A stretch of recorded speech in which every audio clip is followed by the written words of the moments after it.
Good afternoon, everyone. Whoops. Hello, can you hear me out there? Good afternoon, everyone. I'd like to call to order the meeting of the Comox Valley Sewage Commission. And what date is it today? July the 15th. Here we go. The heat of summer. Welcome to all the staff and directors here in the room. Welcome Mayor Wells here as alternate for Courtney, and we have Director Kerr online. And we'll start off the meeting by acknowledging that our meeting takes place on the unceded traditional territory of the Comox First Nation, the traditional keepers of this land. Our first item of business is the resolution status report. We'll take a motion for receipt of the July 2025 report. Moved by Grant, seconded by Wells. Any questions or comments? Anyone opposed? That is carried, and we'll move on to reports. The Sewage Management Advisory Minutes from July 3rd. A motion for receipt, please. Moved by Grant, seconded by Swift. Questions or comments? Anyone opposed to receipt? That also is carried. Next, the biosolids composting facility safety upgrades budget amendment, a report dated July 9th. A motion for receipt, please. Moved by Grant, seconded by Swift, and over to staff. Thank you, Chair, and good afternoon. Excuse me, good afternoon to the commission members. Kaylee Lemart, our water wastewater analyst, will be introducing this report and available for any discussion that follows. Kaylee, over to you. Good afternoon. Thank you through the CEO to the chair. This staff report provides an update on some necessary and safety-related repair and assessment work completed at the CVRD biosolids composting facility over the past year, and proposes a budget amendment increase of $72,000 to the capital project to cover shortfall. Just a brief introduction to facility operations. Prior to some of these upgrades, our operators had to climb over piles of biosolids in order to insert temperature probes, which are necessary to ensure that we are producing a quality product. As you can see, climbing over these piles on foot is less than an ideal work environment, and there was ongoing health and safety concerns. Most of the time, these bays are full, but there is a brief window over weekends where one bay is cleared out to make room for the next load. In early 2024, we started to move forward with a solution to reduce our operators' exposure by drilling holes in the roof and inserting new longer probes into the piles below. Access to the roof was improved with the new permanent ladder, and a rolling staircase is used to safely lower the 16-foot long probes into each of the 10 holes cored into the roof. Here's a close-up of one of the probes inserted into the roof penetration and a sketch showing how the probes extend into each of the biosolids piles. These upgrades were completed in early 2025 and are a huge improvement to the safety of our operators and our day-to-day operation of the facility. Just a quick note, before we moving on to the next slide, it's important to note that the most of the bay walls are reinforced concrete. The top 8 feet or so is masonry blocks. Over the past several years, it's become apparent that the holes have been developing in the concrete masonry block walls of each of the bays. CVRD has also retained a structural engineer to assess the walls and provide repair options with high-level cost estimates. Damage varies from small holes only affecting one block to much larger holes extending between the filled columns.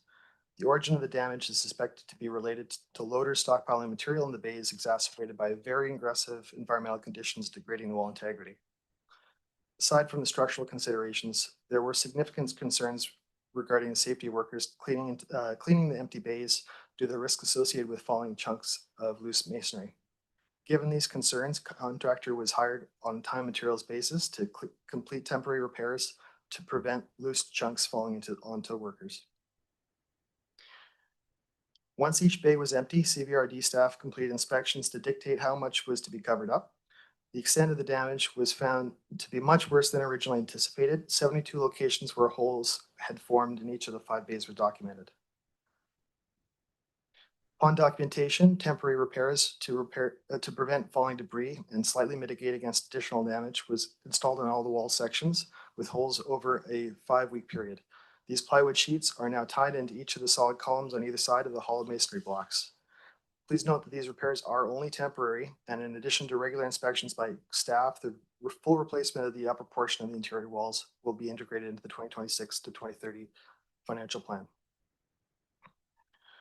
The current budget for this work is to be completed in 2025 is $53,000, which was carried forward from last year's budget of $125,000, and as one of several projects within 1076 annual capital projects, which is a 2025 budget of $683,000. We were able to shave some costs last year from switching the roof access from stairs to a ladder, but the engineering probe and temporary repairs have been all more significant than expected. Due to the critical nature of this work, the repairs were completed and funded through the allowance within the financial plan. However, to ensure that other annual projects planned in 25 can be completed, staff are requesting a budget amendment of $72,000 to cover the overages associated with this project. Full replacement of the walls will be a very complex and costly project, likely approaching a $1 million range in capital costs, but that's to be confirmed through additional further work. These costs will be embedded in the upcoming financial plan. That's all from me. Happy to answer any questions you may have. Thanks very much for that presentation. And are there any questions or comments? Director Wells. Thanks, Chair. I guess two questions that kind of come to mind. I'm glad that work's being done on this, obviously for the safety of the employees. But the two things that jump into mind is sort of how long those holes had been there, I guess, originally. And then is there sort of an asset management plan to make sure that they're being audited on a more frequent basis so it doesn't get to, I think you said 72 holes in total. And again, very alarming seeing some of those large ones. So just kind of how long we think that they've been kind of at a state of disrepair and then going forward on asset management. Yeah, I think I could speak to that. So, I mean, it's, again, we're not into these bays all the time.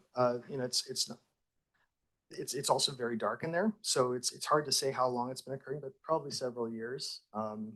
It's something that I'm not sure if has increased within like the last year, but we've been aware of some of them. It's just not the extent, if that makes sense.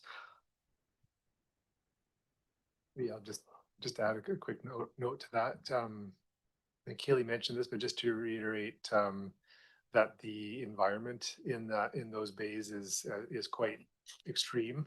And over the years, we've started to pile the compost higher in the bays to get more capacity out of the facility and defer expansion. But the result has been now that we have had compost sitting right directly against that upper portion of those masonry blocks. So I think what we've learned through the work with the something we've learned through the work with the consultant is that likely something in the compost, the gases has started to degrade the masonry, like the grout between the blocks. So I think there has been an escalation in like the degradation of those blocks over the last several years.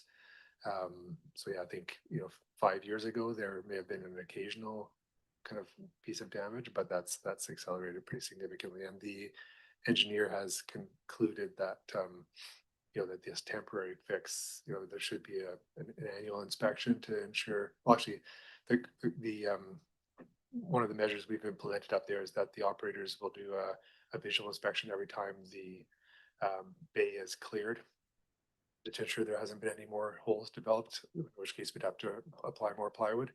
But that this is a temporary, something like 18 to 24 month kind of solution, and beyond that, they need to be replaced. So that's what Kaylee mentioned there in terms of the capital project that'll be included in the financial plan, which would be replacing those masonry blocks with a concrete wall that would be impervious to the corrosive environment in there. Yeah. Excellent. Yeah. Okay. Thanks so much. That gives me some peace of mind. Really appreciate it. Yeah. Thanks for that. Further questions or comments? Is anyone opposed to receipt? Receipt is carried, and we do have a recommendation that the moved by Wells, seconded by Grant. It's there on the screen for all to see. Any discussion on the recommendation? Anyone opposed? That recommendation is carried. Thanks very much, Kaylee. And We shall move on to item number 3, accelerated hiring of wastewater operator FTE. A report dated July 8th for receipt. A motion for receipt, please. Moved by Grant, second by Swift. And we'll move this one over to staff as well. Thank you, Chair. Chris LaRose, our Senior Manager of Water and Wastewater Services and also Acting General Manager of Engineering Services, will introduce this report, and we're available to support the discussion. Thank you, James, and through the chair. This report provides an update on a change to the timing for hiring a new additional wastewater operator. It's been in the financial plan for several years now. It was originally forecast for 2025. It was forecast to coincide or timed to coincide with the completion of the conveyance project. And as that project schedule stretched a bit, there was a change made to shift that to 2026. However, over the past few months, as we've been navigating the conveyance project and realizing quite a bit of operational load from supporting development of the project, and also looking forward into this coming winter when we expect to have the Comox to treatment plant section of the new force main commissioned and in service. We're definitely expecting a significant increase in the amount of operations required for that new infrastructure. So we're planning to accelerate the hiring of that position.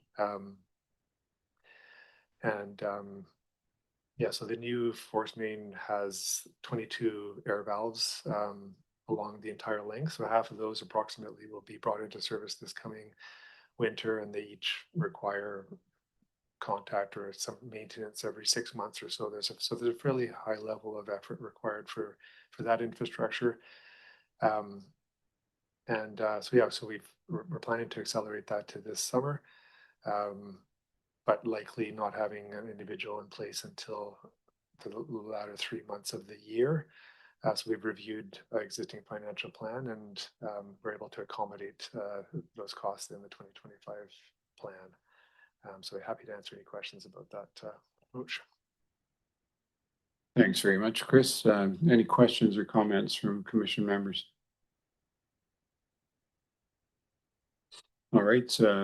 We don't have a separate recommendation, but approval of receipt will give you the go-ahead to make this amendment to the financial plan. Seeing no discussion, is anyone opposed to receipt? That is carried. Sorry, can I just James? just jump in quickly? And you mentioned the amendment to the financial plan. I don't believe we need to consider an amendment to the financial plan. That we can accommodate this within the current budget. In subsequent years, of course, that's an annual consideration. So I just wanted to be clear that the update really is about being able to accelerate the hiring at this time and support the work that's needed. Apologies for misspeaking. Of course, the amendment to the financial plan would require a recommendation and a resolution. So thanks for clarifying that. We do have the vote recorded as in favor of receipt, and so good to move along. Thanks, Chair. Thank you. And item number 4 on our agenda is the Comox Valley Sewer Conveyance Project Traffic Management. And we have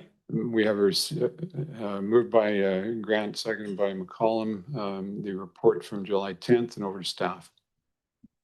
Thank you, Chair. And Cole Mackinson will be introducing this report, and Cole, Ingrid, myself, Chris, I think we're all available for support in the discussion to follow. So Cole, over to you.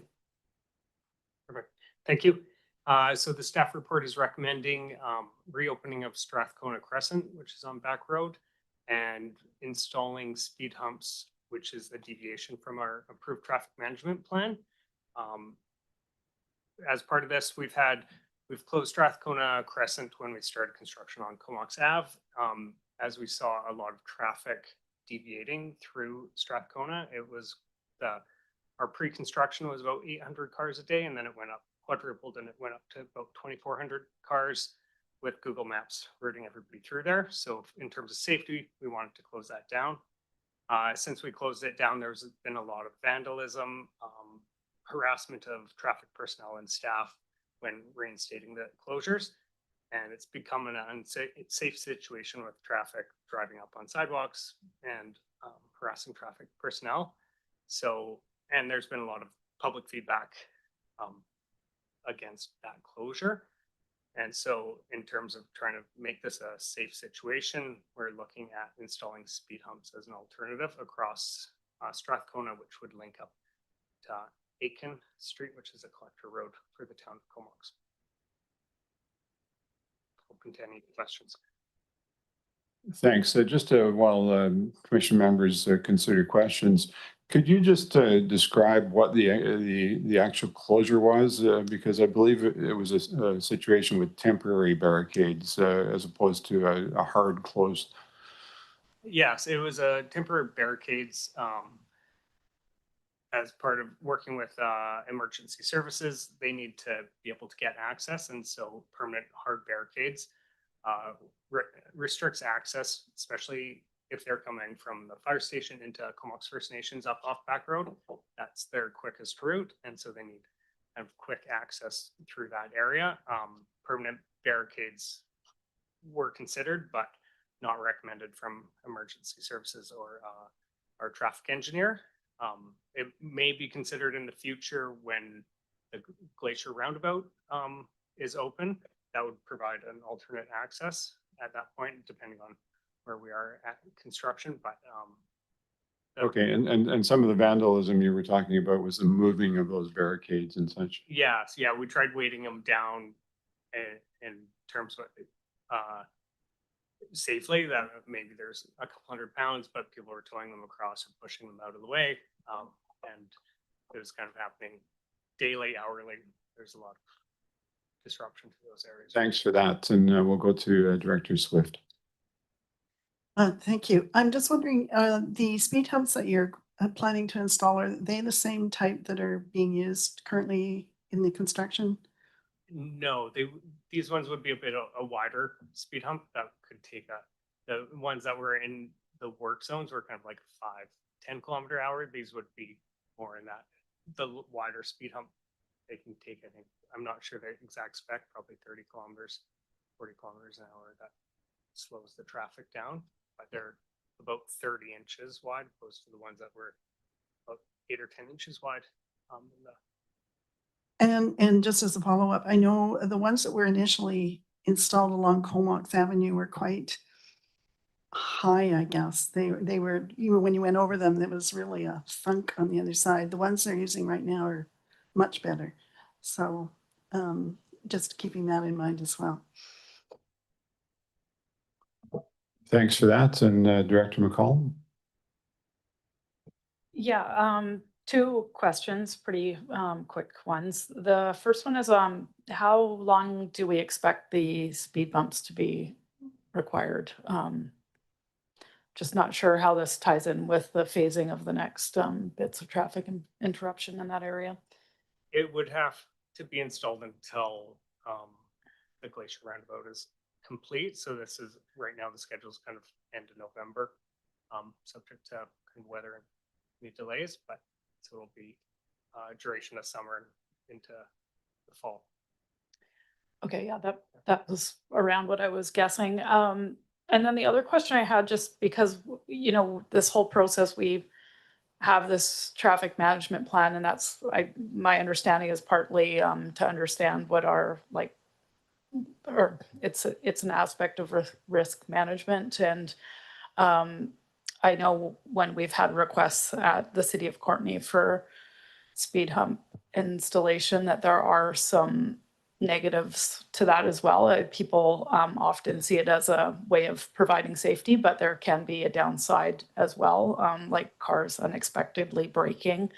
And I'm wondering if making this change and not having it in the original traffic management plan opens us up to any additional liability in the project, or if that's been well considered. Yeah, so we've worked with our traffic engineer who created the traffic management plan, and they've, in the original one, they didn't recommend it for varying reasons, but they've kind of recommended the strategy of doing it. You have to do them frequent enough. It's every 50 meters, roughly all the way connected. So there's a fair bit, maybe 13, 16 of them that will be installed. So people aren't accelerating in between. They kind of maintain that low. So they are reviewing it. We're kind of getting it designed through a certified traffic management engineer for that liability side. Okay, yeah, that's good to hear. And I assume when we're talking temporary, whether it's narrow or long, that it's kind of that hard plastic that eventually comes back out? Or are we adding asphalt and then scraping it out later? No, yeah, these ones would be kind of hilted on large plastic ones. We're working with the town of Comox on kind of something acceptable. Okay, I'd be happy with. thanks. Thank you. And Director Wells. Thanks, Chair. And yeah, I think most of the questions I have been answered, regarding the temporary nature of it. And of course, the folks on Back Road who are also requesting these. And I'm sure, once this becomes wider knowledge, we'll get more calls for that, likely. One of the challenges that I found with the little tiny ones that they were using on Comox Ave, though, is especially I was driving school bus through there a few times, and almost every time when I would hit it, because of the size of the tires, I'd actually just push the thing, and then one of the folks, I'd wave them down, they'd come and help out a little bit. But so some of the larger vehicles seem to have a bit of a challenge with some of those more temporary ones. So if there's a way I know there's a way you can like mount them down and do some more skookum stuff with it, but that'd be my only recommendation from my experience, especially if we're going to put in quite a few of them in a small area. Thanks. Yeah, for sure. These ones will be hilted in. With those small ones that they put on Comox Road, we wanted them removed every evening just for emergency services, and weekends and stuff when they weren't working is critical when they have staff right or in a hole right adjacent to a work site to slow the traffic down. And so they aren't mounted, they're just placed there, but we have seen issues with that they've been managing, but these ones will be secured down. Sure. Yeah. Thanks for that. And Director Grant. Yeah, thanks. Thanks. Well, I like the ones on Comox Avenue because they're just narrow enough that if you position your tires perfect, you can miss them altogether. So they're good that way. But I'm just wondering on these new ones, you said you have to order them. What are we looking at? A month before they arrive, or can we get them on Amazon Prime and get them yesterday? Some early quotes here say 3 to 5 days shipping. We have to, if it gets approved, we'd have to site each one, get exact measurements, put an order in, and we're hoping then install. So I'd expect 2 to 4 weeks. Okay, Ideally, that we could have them installed. perfect. Thank you. Thank you. Director Kerr, did you have any question or comment? Okay. I'll just ask, given I actually drove down Strathcona maybe for the first time late last week, and I think it was the only car in motion on it at the time. It was incredibly quiet, obviously off-peak time. And it's a very obviously family-oriented residential street. So I'm interested in the comments that you've had from people. And I understand it's been not entirely 100% one way or the other. Some people appreciated the closure while others didn't. Could you comment on what our plan is if this doesn't seem to work, where we would go next if the speed humps prove to be contentious and not effective? Yeah, this one's been batted around a lot with partial or local traffic only closures that have been vandalized and then going towards the speed hump. Ideally, this will be secured in place, which would prevent vandalism. So ideally, we'll probably keep a local only traffic sign so it keeps it off of Google Maps. One issue was when this was open, Google Maps was routing this as your most efficient detour to downtown Comox, even though it's not on the detour route. Ingrid's been fielding a lot of the resident calls, pros, and some people love it and some people really dislike it. We have 2 of our traffic engineer and one of Mac Laney's engineers live in this area, and it's usually quite a busy road, and so a lot of the residents have appreciated this is now a quiet road for during the construction, but we heard pros and cons. If this doesn't work, we'll probably look at a closure, at some sort of closure options as well. There's been discussions with RCMP, camera enforcement, things like that. But it was very heavy stick to kind of put down right away, and involving RCMP and fines and cameras and prosecution, which we're trying to avoid on this. Thanks. And just finally, I think the report indicated a fairly aggressive communication strategy around this. Are we delivering notices door to door and that type of thing? Okay. I'll let Ingrid speak to that one on the communication platform. Yeah, I don't think aggressive is how we would characterize the communication plan that would go out with the speed bumps. We don't want to highlight to the community that this road has opened, even though we are reopening it. We do not want Google Maps to start routing traffic through this small local road again. That was one of the major problems that we faced with this closure, or before we were forced to close it, due to the volume of traffic. So we would do some small localized communication, perhaps with the properties around it, giving them, laying out kind of what's happened to date and the reason for the speed bumps that are here, but not broadcasting it to the valley as a whole. Fair enough. Thanks for that clarification, and thanks for your ongoing endurance in this process. All right, I don't see any further questions, and we're on receipt just now. Anyone opposed to receipt? That's carried, and moved by Grant, seconded by Wells, and it's there for all to see. Any further discussion? Anyone opposed? That motion is carried. And we'll move on to item number 5, the sewer conveyance project construction progress dashboard. We have moved by Grant, seconded by Swift, and we'll pass this back to staff. Yeah, and again, back over to Cole Mackinson to introduce the dashboard. Perfect. Thanks, Lisa. Thanks, James. For the budget, we are on track for that, still 96 million. We've spent more than half, or more than halfway allocated, which is a great milestone. We've had a bunch of milestones this early summer. If we scroll down to the schedule, Courtney Pump Station, you can see kind of, we'll show some pictures later, but we're kind of on that Q4, probably Q1, if it gets pushed to weather. Completion, Comox Pump Station is under construction. We're in on James Place, where at the force main and building permits are in with the town of Comox, and then we'll be completing there. Courtney Pump Station to Bayside Road, the force main, we completed the slip lining, which was successful, and now they're in the section right from the old valve chamber just west of Bayside to Quinish. They're pulling out the old force main today and starting to install new force main in the same trench, and so that'll be continuing on for the rest the next month or two. And then Jane Place, force main Bayside to Jade Place was just completed last week, which was a major milestone. And then the force main, the tie-in at the treatment plant is just outstanding for the Lazo section. So we can move on to the pictures there.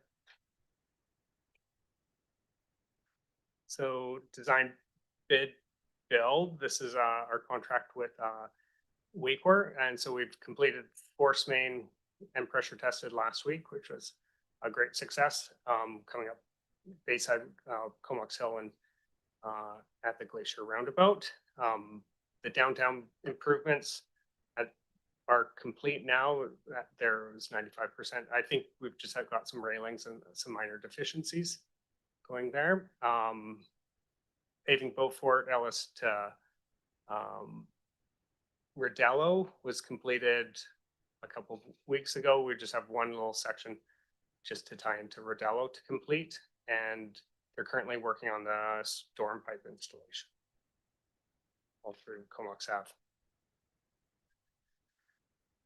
And design bid bill or design build, 83% complete on the force main. We've got reinforcing on the Courtney pump station. Ongoing concrete pouring is upcoming. They're just placing forms today. Lazar Road was paved. And there's some multi-use path cleanup to come up in the next month or two, and air valves to install, but that's going well. And then they're installing the force main up Jane Place and tying into kind of that valve and T just at the top of Jane Place and Beaufort currently. So that's any questions on? Thanks very much, Cole. Much appreciated. Director Swift. Thank you. I'm just wondering what the timing would be for the Emerald Shores residents. How long will it be before they're able to go into Comox? The contractor is pushing hard to have paving done for the nautical days. And so that's, we've got curbing going up Comox Hill this week, and then asphalt is scheduled for next week. And then they'll be buttoning up, and then they'll open up for two-way traffic for the nautical days weekend. And I expect after that weekend, then we'll be able to have Emerald Shores be able to exit east. Depending on, there's some storm work on the south side, kind of near Providence Living area that needs to be complete, which might have some impacts there, but ideally after the nautical days, we'll be able to have exit or eastbound traffic for them.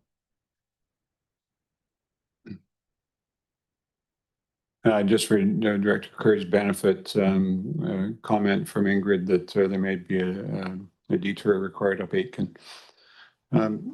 Did you want to comment on the August long weekend situation, just while we're on that subject in general? Yeah, so both contractors will be kind of allowing two-way traffic for the nautical day weekend. Ingrid's been working with the town of Comox committees on all that scheduling, but through the Comox Ave, we're aiming to have pavement up Comox Hill and then two-way traffic instituted for that. And then, so we'll have full accessibility kind of starting that probably Thursday. Comox Road. Yeah, Comox Road. Comox Ave, Comox Road. We'll have full two-way traffic for them. And then following the long weekend, it'll go back to unidirectional traffic up Comox Hill as well for portions because of the Glacier Roundabout construction. If I can maybe just add to that, Cole, thanks for that. And that's going to be a challenging time, I think, because we're going to be reinstituting the two-way traffic along Comox Road, which is going to be much appreciated, I'm sure, from the community, and then go directly back into unidirectional flow along Comox Road while the roundabout construction continues on into the fall. So it's going to be I think it'll be a challenging time to see us go back to that unidirectional flow, but it's so important for the construction activities with the two roundabouts that'll be under construction.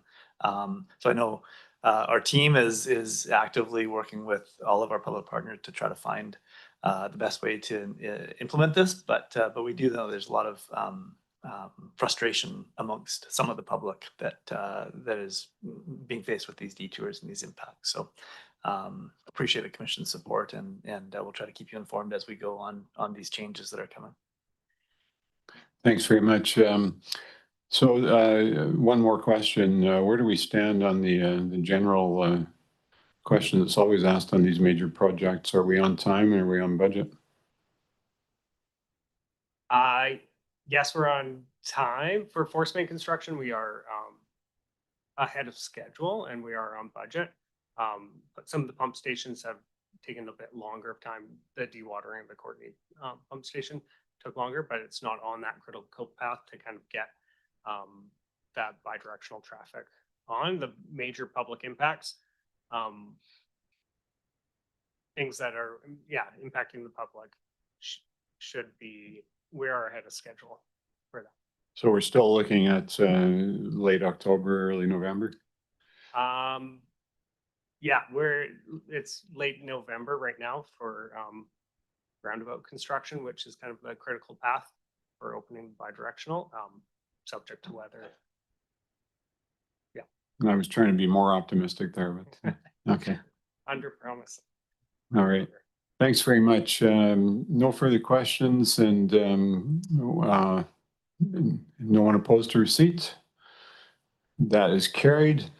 We have no other agenda items, and so I'll just thank staff very much for your ongoing work on this immensely challenging project, and your efforts are very much appreciated. And we'll take a motion to terminate. Grant and Wells, all in favor? And we're done for today. Thanks very much, everyone.